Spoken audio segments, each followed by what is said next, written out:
The office building was big, bright, and always busy. People walked fast, phones rang, coffee cups clinked. No one had time to notice anything small. That's why, when the new janitor came in, nobody paid attention. His name was Tom. He wore a simple gray uniform, old boots. A cleaning cart rolled behind him. His face looked tired, but his eyes, they were sharp. He noticed everything. Tom didn't talk much. He nodded politely, gave a small smile here and there, but mostly, he stayed. Quiet. He cleaned the floors, wiped the windows, emptied the bins, and while he did, he watched. Every movement, every whisper, every fake smile. Tom saw it all. The employees barely looked at him. Some walked past him like he didn't exist. Others gave fake smiles. A few laughed behind his back. One man said loudly, "Janitor Tom, don't forget to clean the CEO's toilet like it's made of gold." People laughed. Tom just smiled. He didn't reply. He bent down, picked up a paper someone dropped, and calmly went back to cleaning. But in his pocket, he had a small notebook. Inside, he wrote something. Daniel, loud, rude, thinks he's funny, disrespects support staff. He closed the notebook and kept cleaning. That notebook went with Tom everywhere. Every time someone said something cruel or lied, he wrote it down. Every time someone helped a coworker or stayed late, he wrote that too. He noticed a young woman named Lena. She was quiet, always working, and polite to everyone, even the janitor. She once brought him a bottle of cold water without saying anything.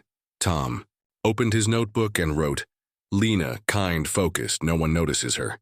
But I do." 3 days passed, then a week. No one questioned who Tom was or why he was there. They only saw a janitor, someone below them.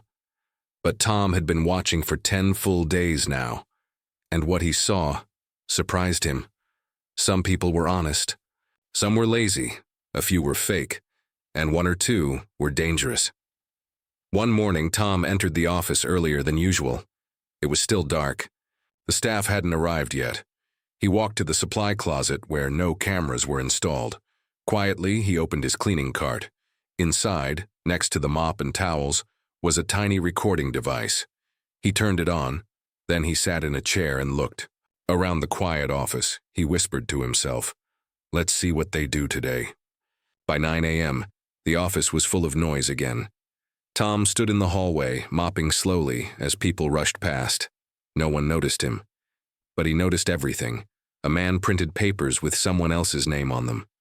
A woman spoke kindly to her boss, but rolled her eyes the moment he turned around.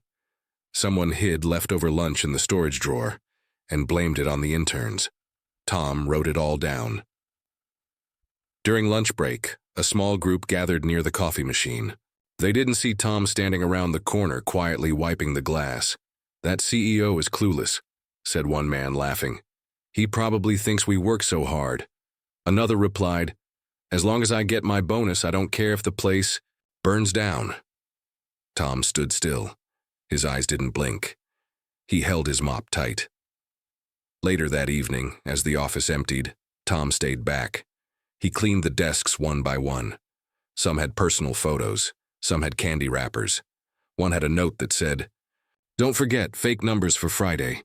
He looked at it for a long time, then folded it and placed it in his pocket. He walked into the bathroom, cleaned the mirror, and stared at his own face for a moment. Then he whispered again, "Soon, they'll know." The night ended with Tom sitting alone in the break room. He opened his notebook. Page after page, names, dates, behavior, patterns. He wasn't just cleaning floors, he was collecting truth, and something deep inside him was starting to burn, not with anger but with purpose. This wasn't just about cleaning the office. It was about cleaning the people inside it. But one question remained. Why would a janitor need secret notes on the staff?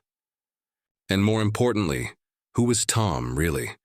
The answers were coming, and no one in that office was ready. The next day, Tom arrived earlier than usual, before sunrise. The office building was quiet.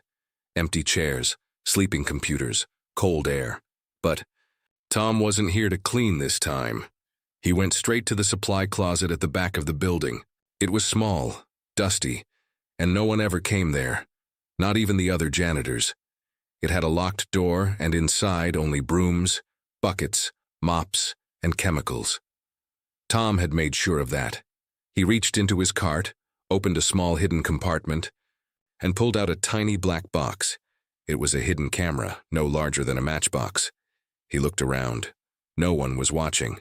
Then he gently placed the camera behind a loose shelf on the back wall, pointing it straight at the hallway and the break room door. He smiled quietly. "Let's see what you really do when no one's watching," he whispered. Then he walked out, locked the door behind him, and began his regular routine.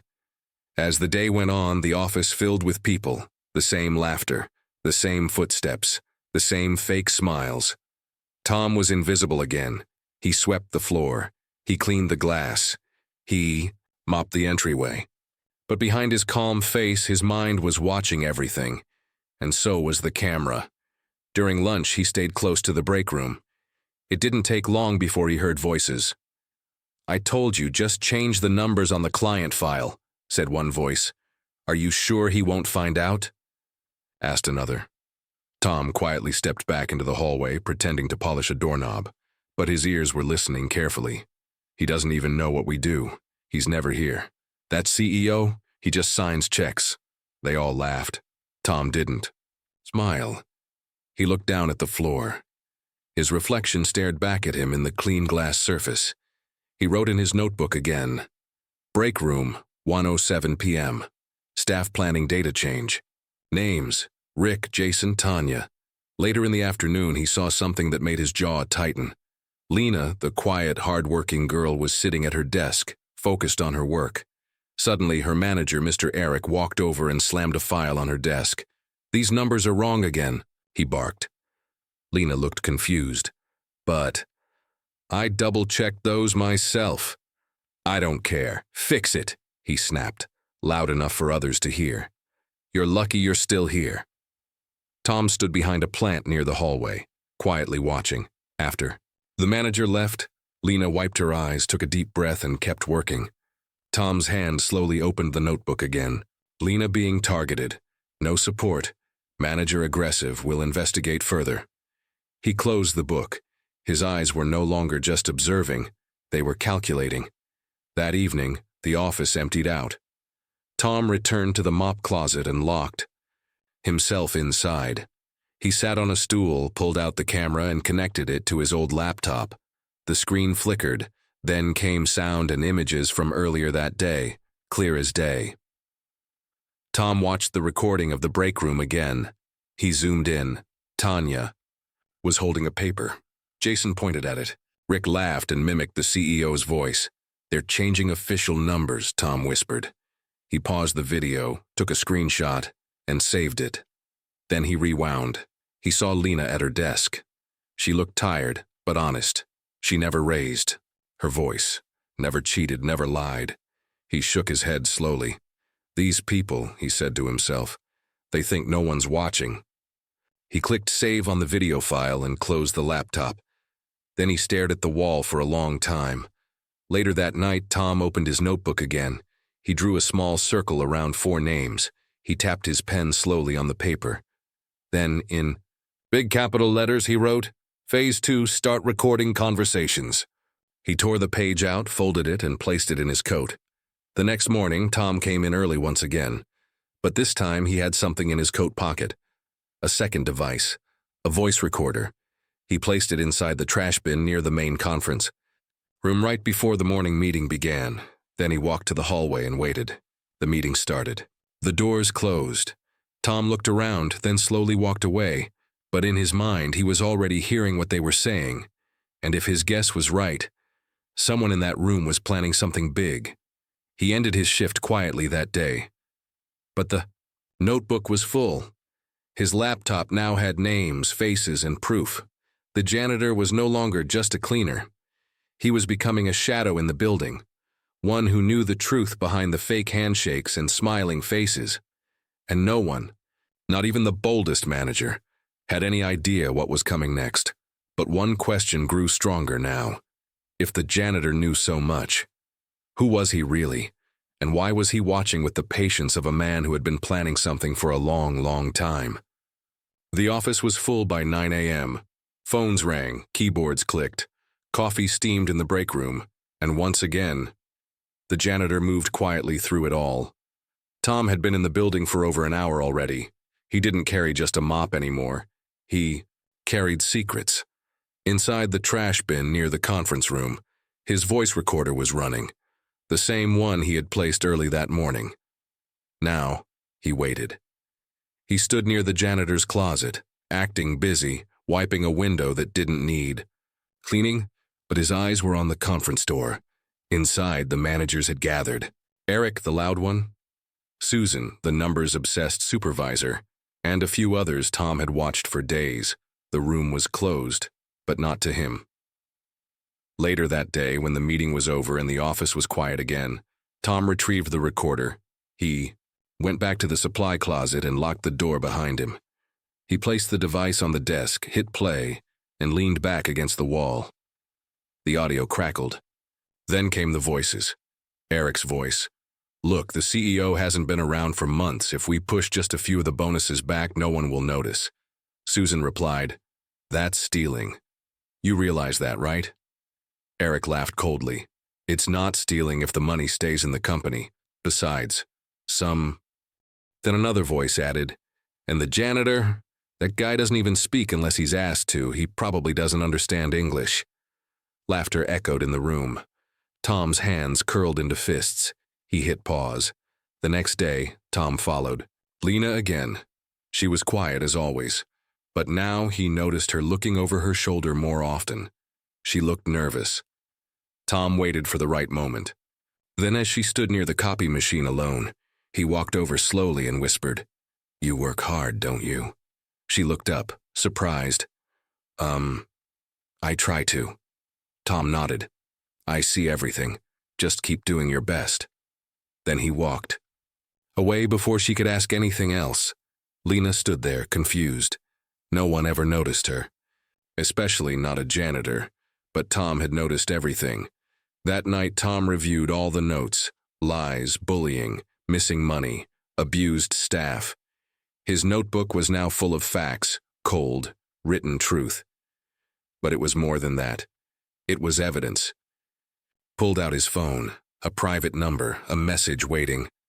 "Progress?" Tom typed slowly. "They don't know who I am yet, but soon they will." He put the phone away. Then he looked into the small mirror inside the closet. His eyes were calm, but his jaw was tight. This wasn't just about spying anymore. This was about justice. The next morning, something unexpected happened. Tom was cleaning near the finance department when a man in a suit came rushing down the hall. He looked stressed. He stopped at Susan's desk and whispered something quickly. Susan's face turned pale. She stood up, grabbed her files, and rushed into the manager's office with him. Tom kept mopping, but his eyes watched everything. Something was wrong. An hour later, whispers started spreading through the office. "There's going to be an inspection. I heard someone sent a report to the board." "Who did it?" Tom smiled quietly. He hadn't sent anything, not yet. But someone else was watching now, and they were getting nervous. That evening, Tom returned to the break room and sat at a table after hours. He opened his laptop. His notebook, his recordings. Then he clicked New Email. To CEO Board Inbox. Subject, Anonymous Report, Urgent Concerns. He didn't type his name. Instead, he attached the following: audio from the manager's meeting, screenshots of financial file changes, a list of names from his notebook, a short message. "This is not a prank. Your company is bleeding from the inside. Evidence attached. You're being lied to. Signed, someone who sees everything." He hovered over the send button. Then he clicked. Message sent. Tom leaned back in the chair and stared at the dark screen. Had started as a janitor. Now he had become something more. The next day, an email went out to all employees. Urgent notice. Corporate compliance team arriving Monday. Mandatory interviews. The office exploded with whispers and panic. But Tom, Tom just kept cleaning. He mopped the floors, wiped the windows, smiled at Lena when no one was watching. Because he knew. Monday came like a storm. Employees walked into the office building with nervous faces. The email from Friday still haunted their minds. Corporate compliance team arriving Monday, mandatory interviews. Some tried to act normal, but everyone was tense. Tom, the janitor, moved through the hallway like usual. But today, people actually noticed him. Some even gave him a small nod. A few whispered, "Did you hear anything?" hoping he'd spill a secret. But Tom just smiled and mopped the floor slowly, as if nothing had changed. Inside, everything had changed. Just after lunch, 4 strangers in black suits walked through the front doors. They didn't speak to anyone. They didn't smile. Each carried a small black case and wore a company badge with the letters IIC, Internal Investigation Committee. They walked past Tom without looking, but Tom watched them carefully. One of them paused for just a second and looked over his shoulder. His eyes met Tom's, and in that moment, something unspoken passed between them. Recognition. Tom gave the smallest nod. The man walked on.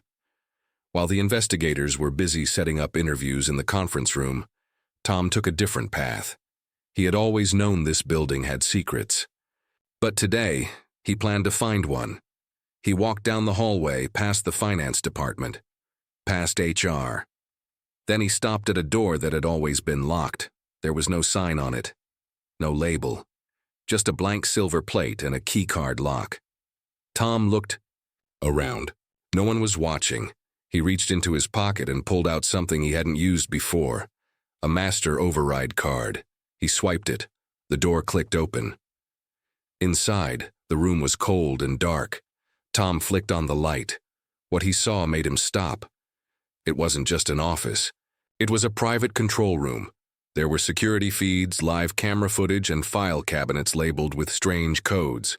In the center, a large desk held folders, employee profiles, salary logs, bonuses withheld, even behavior scores. Tom stepped closer and opened a drawer. Inside, he found a thick file labeled Janitor Tom. His eyes narrowed. He opened it. Inside was a single page. Subject unknown. Arrived without proper onboarding. HR has no file. Monitor movements. Suspicious behavior. Noted, Tom laughed quietly to himself. You were watching me while I was watching all of you. Suddenly, Tom heard footsteps outside. Someone was coming. He quickly turned off the light, slipped out of the room, and let the door close silently behind him. As he walked away, the footsteps passed him by. It was Susan, the supervisor. She didn't see him, but he saw her. She walked straight toward the secret room, looking over her shoulder, then quickly opened the door with her own card.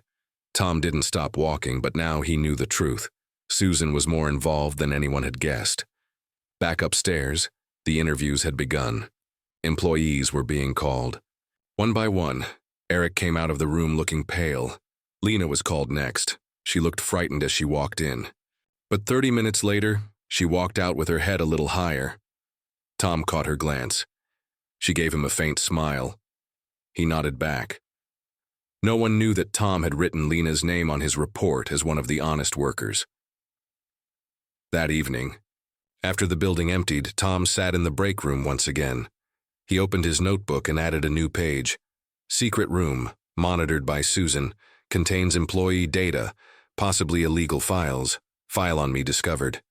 He drew a small map of the building and marked the room with a red dot. Then he closed the book. He looked around the room and whispered to himself, "They built an empire on silence. But silence is ending." The next day, something strange happened. Susan didn't show up. Eric didn't either. By 10 a.m., the office manager stood in front of the staff and announced, "Due to serious concerns raised during the investigation, 2 senior members of the management team are under internal review. Please continue your duties." Gasps filled the room. Whispers followed. Tom just kept working, mop in hand, eyes wide open. He passed by Lena, who looked at him with quiet curiosity. "Did you hear what happened?" she asked softly. Tom smiled and said, "I hear a lot of things." Then he walked away. The office was quieter than usual. Susan was gone. Eric, too. Rumors were flying in every corner. Fraud, harassment, illegal tracking. But nobody had proof, only whispers. People spoke in hushed voices and looked over their shoulders. More than ever, and through it all, Tom still mopped the floors, still carried out trash bags, still smiled faintly like he knew something the others didn't, because he did. Lena sat at her desk, unable to concentrate. Ever since the investigation began, strange things had happened. First, the black-suited investigators, then the missing managers, and most confusing of all, the janitor. There was something about him, the way he moved, the way he watched, the way he always seemed to know more. And then yesterday, right before Susan disappeared, Lena had seen her walking toward a back hallway, and that janitor walking the opposite direction. Was that a coincidence? Today, something pulled her. Curiosity too far. She waited until her break, then quietly slipped out of her department and walked toward the janitor's closet. It was a small room, barely big enough for one person. Buckets, brooms, chemicals, a few old rags, nothing special. But when Lena turned on the light, she saw something strange. The back wall. There was a mirror, and next to it, small tape marks, like something had been stuck there. She looked closer and found a folded piece of paper taped behind the mirror. She hesitated, then pulled it out. It was handwritten, not official company paper. Just a note, short and sharp. Stage 2 begins when they start asking questions. Do not trust smiles, do not trust titles. Truth is in silence. Her heart pounded. Who was T? Tom? Was this left on purpose? Was it meant for someone? Or a warning? Suddenly, she heard footsteps. Lena quickly folded the note, shoved it into her pocket, and stepped out of the closet, just as Tom turned the corner. He looked at her. Calm, not surprised. She forced a smile. Sorry, I thought this was the supply room. Tom looked at her pocket, then back to her face, and he smiled faintly. Be careful what you find, Lena. Sometimes the truth makes things uncomfortable. She froze. He walked past her and entered the closet without another word. Her hands were shaking. How did he know her name? That night, Lena couldn't sleep. She kept staring at the note, the writing, the message, the timing. She knew she had to do something. So she returned to the office early the next morning, before anyone else arrived. She waited by the building entrance, and just after 6:30 a.m., the janitor walked up with his key. Tom, she called. He paused. I want answers, she said. He didn't speak, but he didn't walk away either. He looked her in the eye. Come with me, he said simply. He unlocked the building and led her inside, past the elevator, down the long hallway, to the locked door with no label, the one she'd never seen open. He pulled a special card from his pocket, swiped. The door opened. Lena stepped inside and gasped. Surveillance monitors. Employee profiles. File cabinets filled with names, reports, scores. This is illegal, she whispered. Tom nodded. It's been here for years, he said quietly, watching every worker, tracking their behavior, scanning emails, grading smiles, reducing bonuses for things no one told you mattered. Lena turned toward him. Who are you really? Tom sighed, then stepped forward, and for the first time spoke without hiding. I'm not just a janitor. I built this company 10 years ago. They took it from me. Lena froze. What? Tom opened a drawer and showed her an old photo. Him, younger in a suit, standing next to Susan, Eric, and 2 other board members. I was CEO once. Founder, actually. But after I got sick, they voted me out, said I was too emotional, too human. I came back under a fake name. Why? To see what my company had become. To see if anyone here still had a conscience. Lena couldn't speak. Tom looked at her and asked gently, You've seen the way they treat people, haven't you? She nodded slowly. Tom smiled, but there was sadness in his eyes. Then you understand why I came back. Suddenly the door buzzed.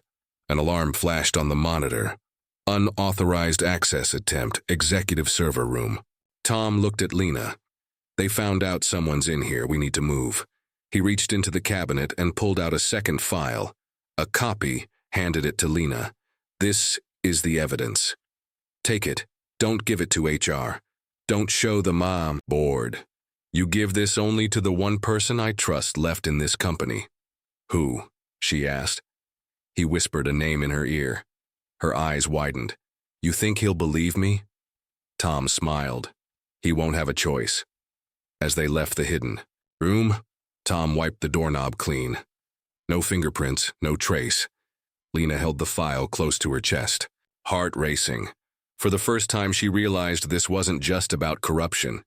It was about justice, and the man she thought was just a janitor was about to take back everything.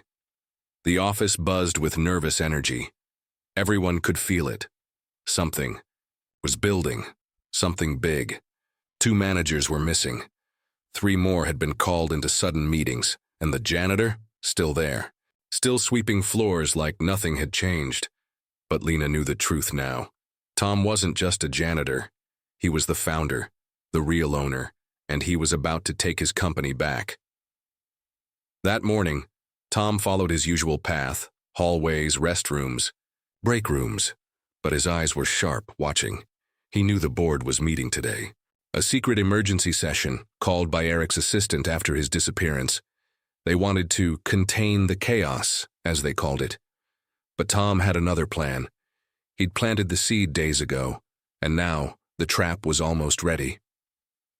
Lena sat at her desk, the file Tom had given her locked inside her bag. She felt the weight of it every minute. The documents proved everything: surveillance violations, bonus theft, forced firings, secret recordings, all signed off by Susan, Eric, and even 2 other top executives. It was more than enough to destroy the board. But would anyone believe her? Tom said only one person could be trusted: Mr. Hargrove, the company's oldest board member, now mostly retired, a man with a strong moral code and a deep loyalty to Tom. She had one job today: get that file to him. Meanwhile, Tom made his way to the 15th floor.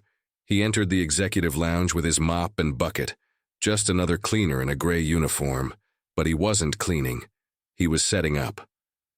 Under one table, he placed a tiny black device. Under the couch, another. He walked casually to the corner, removed a vent cover, and slid a flash drive into the hidden server box. Then he stood back, checked his watch, and left the room. In exactly 27 minutes, the boardroom would be live-streamed, and not just to him, to the whole company.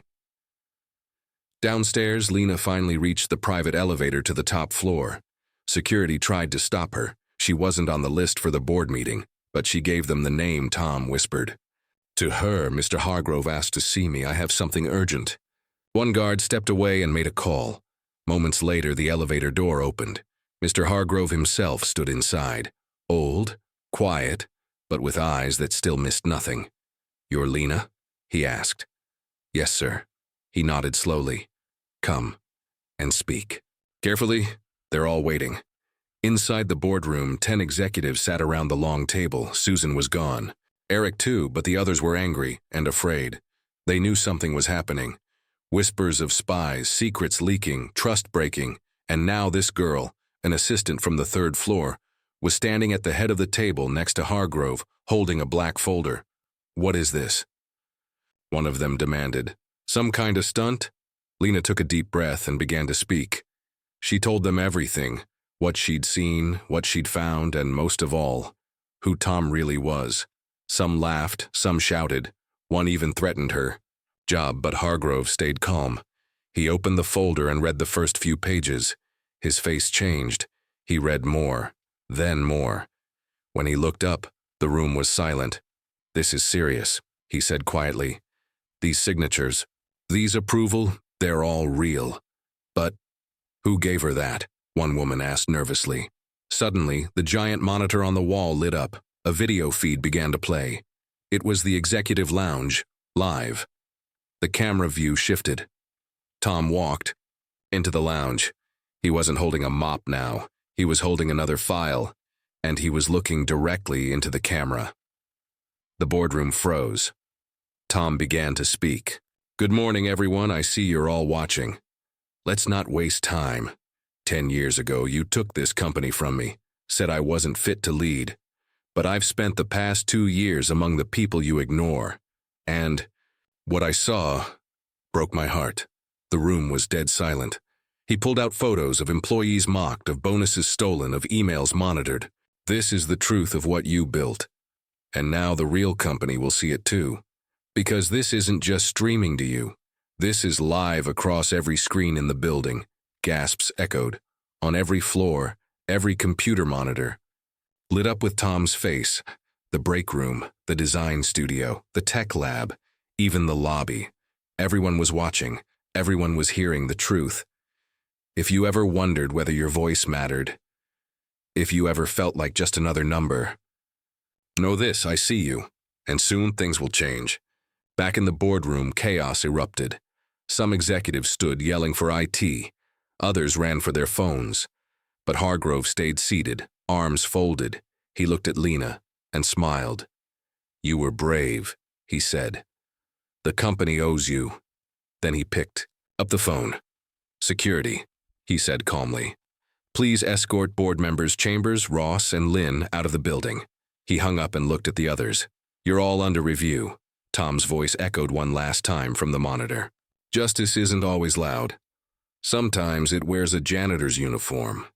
Then the screen went dark. Lena walked out of the boardroom minutes later. She passed workers huddled around screens, stunned but hopeful. And near the elevator, Tom stood waiting. He didn't say anything, he just nodded. And for the first time, Lena nodded back. The storm had passed. But the office wasn't quiet, it was alive. People were talking, laughing, whispering. Some still stood in shock in front of the screens that had just shown Tom's message. The truth. The janitor wasn't a janitor. He was the founder, the man who built the company brick by brick and was thrown out by the very people who sat in suits upstairs. But now they were gone, and he was still here. Tom stood in the same hallway he had cleaned 100 times, same bucket, same mop. But something had changed. He looked at his reflection in the office glass. Not the B uniform, not the tired eyes. It was the way people looked at him now, not with pity, not with laughter, but with respect. Lena walked up beside him, holding a folder. Her face was calm, but her hands were shaking. "They're all gone," she said, softly. "Security took them out one by one. Even Susan tried to fight back." Tom nodded. "I know. I saw the cameras." Lena looked at him carefully. "So, what happens now?" Tom didn't answer at first. Instead, he reached down, picked up the mop, and set it in the bucket. Then he walked away from it. Later that day, Tom stood at the front of the main floor. Hundreds of employees had gathered, unsure what to expect. Some thought it was a speech. Others feared it was another warning. But what they saw was something they never expected. Tom, dressed not in a suit but in the same gray uniform. He stepped up on a small platform. No microphone, just his voice. "I stood here," he said, "for 2 years, mopping floors, emptying bins, wiping tables, and not once did anyone ask who I was." There were some awkward laughs. A few heads dropped in guilt. "But I don't blame you," he continued, "because I wasn't looking to be seen. I was looking to see." He told them everything, how he had been forced out by people he trusted, how the board changed the soul of the company, cut corners, stole bonuses, punished honesty, and how he came back, not with lawyers, but with silence and a mop. Lena watched. From the crowd, her eyes full. So did Mr. Hargrove, standing quietly at the back. "I came here to find out if there was anything worth saving," Tom said. "And you know what I found?" He paused. "You." The crowd stirred. I saw employees help each other when no one was looking. I saw night workers skip meals to meet deadlines. I saw junior staff get shouted at, yet come in the next day with the same heart. He smiled. That's what this company was always about, and now it will be again. He raised a small card in his hand. This, he said, is my resignation. As janitor, the crowd laughed. Then he held up another card. And this is my return as CEO. The room exploded. Cheers. Claps, shouts. Some even cried. For the first time in years, they believed again. Not in the company, in the man behind it. Over the next few weeks, everything changed. The toxic managers were gone. Office policies were rewritten. Pay was reviewed. Lena got promoted, not because she helped Tom, but because she had courage, integrity.